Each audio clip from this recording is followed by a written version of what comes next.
You are celebrating Christmas then. Just how are you doing it? We're here in France. The main celebrations were very much last night with people gathering together to eat traditional seafood. Where I'm from originally, the UK, Christmas centres very much around lunch on the 25th. Turkey usually, which of course for Americans is eaten mostly at Thanksgiving. But you're enjoying yours at the moment in the UK. I hope you're enjoying it. Well, we're going to discuss the festive traditions now of Christmas with Olivier Wooddead, who is the owner of L'Entente, Le British Brasserie, here in Paris. Thanks very much for joining us on the programme. I mean, it's quite interesting, isn't it, to look at the different way the different countries deal with and cope with Christmas, because it is very different between different countries, isn't it?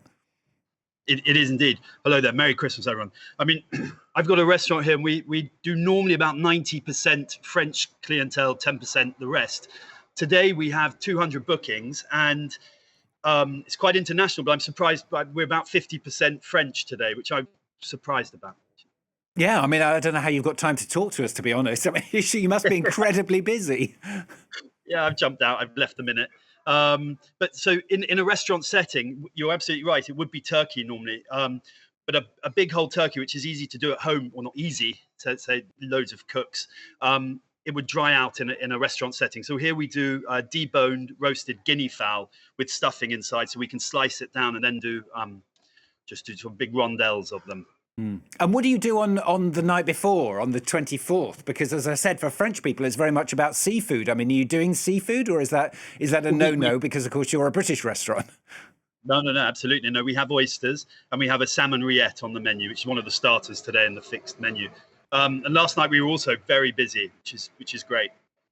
It sounds like you're doing a kind of a mix between the two, hoping, I'm sure you are, but hoping to please everybody, as it were. Yeah, we're doing okay. Yeah.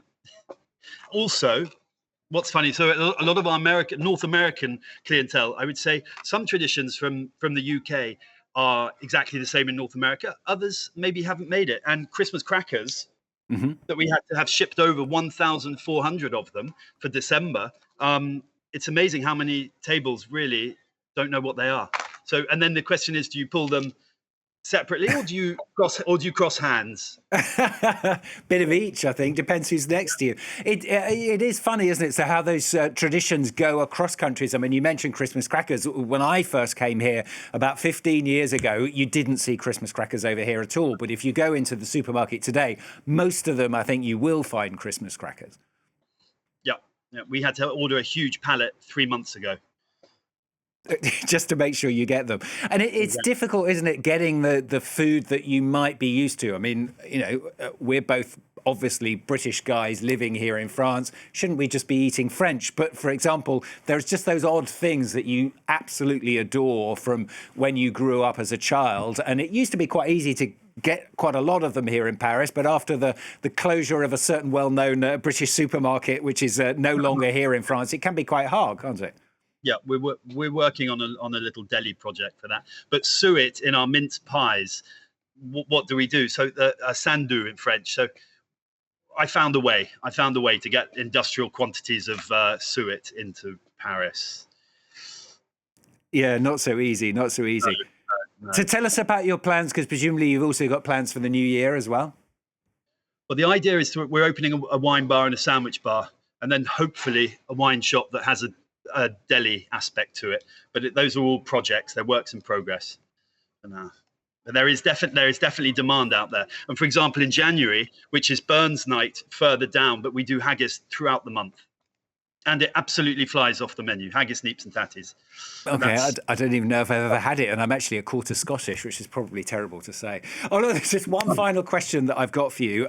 My absolute favourite, and I know this really is a love or a not love, is the Christmas pudding. And I know there's an Irish shop here in Paris. So I went to the Irish shop about 3 weeks ago, bought one, and I made my brandy butter last night to go on the top to make sure that I've got that nice and fresh as well.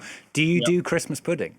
Absolutely, we do. But here we do it with crème anglaise. Okay. We don't retail them, but they put a little sprig of holly on the top and icing sugar, and absolutely been flying out all of December. Okay, well, that's a date then. I shall be knocking on your door at some point over the next week to get another portion. Yeah, 1 more week left. 1 more week. Okay, right. It's in the diary. Great to have you with us. Everyone. Thank you very Thank you. much. Thanks for being with us, Oliver Wooddead there, who's owner of Longtemps, Le British Brasserie here in Paris.